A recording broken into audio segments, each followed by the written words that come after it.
When the Australian Jewish Association was founded 2 years ago, we knew that there was a need for a stronger Jewish voice within the community. We knew that anti-Semitism was never far away from the surface, and we knew that whilst neo-Nazi thugs would always be around to provoke Jews with Holocaust themes, we also knew that Islamic anti-Semitism was an increasing issue as Australia's Muslim community rose in numbers. We knew all that, but most of our Jewish communal organisations didn't. Or at least if they did, they were, and still are, in denial about it. And I'm mentioning this today because of the front page story that the Australian Jewish News broke, and which has since gone viral on the internet.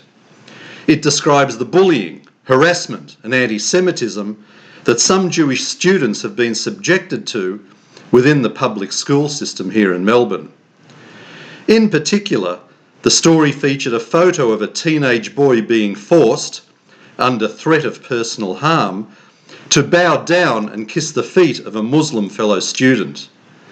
This could just be the tip of the iceberg, but take a look at this photo for a moment. Now, we don't know exactly how much of this incident was primarily a bullying episode, how much of it was specifically because the kid was Jewish, or how much of it was driven by Muslim students manifesting the latent anti-Semitism within that belief system. Probably all of the above. But whichever way you look at it, there is a smell about this nasty anti-Semitic incident, and the foot kissing certainly reeks of a significant Islamic component, perhaps along with some junior form of white supremacist thuggery. The matter has been handed to the Anti-Defamation Commission, but I dare say that we will never see the outcome of this investigation unless it turns out that the instigators of the incident were in fact linked to neo-Nazi anti-Semitism. That's because while neo-Nazi anti-Semitism is flavour of the year, and yes, it is unfortunately on the rise, Islamic anti-Semitism is the Voldemort of our Jewish communal organisations. For those who have never read any Harry Potter books, Voldemort is the arch-enemy that, quote, cannot be named. Now, what is particularly interesting about this latest incident is its theme of dhimmitude. Islamic theology teaches that a dhimmi, D-H-I-M-M-I, is a second-class citizen that is only just tolerated within a Muslim community. The word dhimmitude is formed by linking that word with the notion of servitude, whereby non-Muslims exist only to serve their superior Muslim masters and in return for some protection.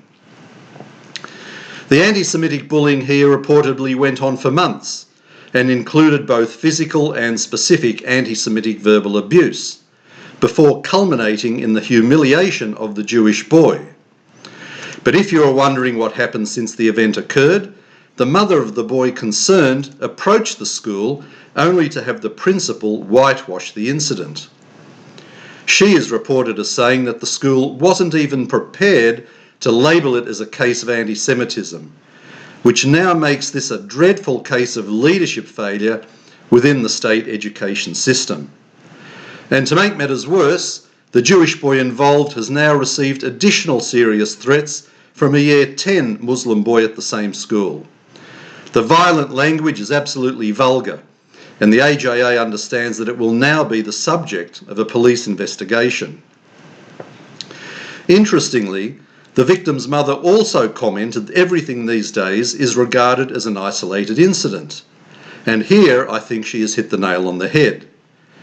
It's too easy to label these occurrences as one-offs, because then you don't have to admit that you have a problem. Just look at how the media deals with Islamic terrorist attacks, which always reports the perpetrators as lone wolves. It's the easy way of avoiding a difficult problem. However, ultimately, these matters never go away unless they are confronted and properly dealt with.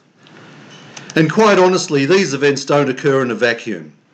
Apart from reprimanding the students themselves and investigating the education department, there also has to be some accountability by the parents of the offending kids, along with any religious or cultural institutions that their families may associate with.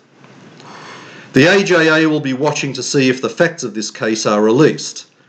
But in an environment where the Muslim community wants this country to have one set of racial discrimination laws for them and a different set for all the other religions, I am very sceptical of our communal organisations having the courage to tell us all what really occurred. Let's hope I'm wrong on this, but they all have a very poor record to live up to. This is Alan Friedman for the Australian Jewish Association.